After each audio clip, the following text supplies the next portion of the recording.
हरे कृष्णा। जब जीवात्मा अपने सुख को ढूंढता है, सुख चाहता है, कि इच्छा बनाता है अपने सुख के प्राप्ति के लिए, तभी वो कल्मश में आ जाता है।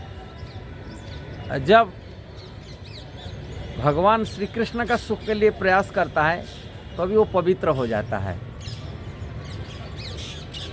ये विचार करने के लिए क्या है, भगवान की सुख क्या होता है और अपनी सुख क्या होता है। अपनी सुख देह सुख हो, मन की सुख हो, कि वाणी की सुख हो,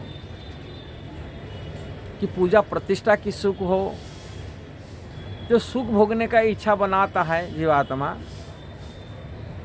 तभी वो जीवात्मा कल्मश में अपवित्र अवस्था को आ जाता है।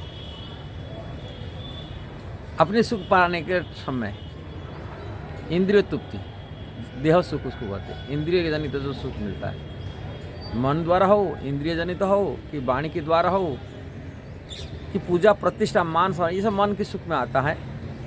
जो सुख भोगने का इच्छा पाने के लिए, जो अपनी भोग करने के लिए इच्छा मन में आता है, सुख भोगने का इच्छा प्रवण आता है, तभी वो कल्मश में कलुषित हो जाता है। उसके कल्मश से विचार आता है, काम क्रोध लोभ मद मात्सर्य में प्रभावित हो जाता है। और उसी को छोड़ करके जब भगवान श्री कृष्ण का सुख में देने के लिए मन में प्रयास करता है जीवात्मा, जब मैं भगवान को संतुष्ट करने के लिए अपने सुख को छोड़कर भगवान के सुख के लिए प्रयास बनाए रखता है, वही जीवात्मा पवित्र रास्ता पर चल जाता है। अपवित्र खत्म हो जाता है, अशुद्ध हो जाता है। भगवान की सेवा में जो लगता है, भगवान की सेवा कैसा लगेगा? भगवान की सेवा वही लग पाता है जो दूसरी को सुख चाहता है।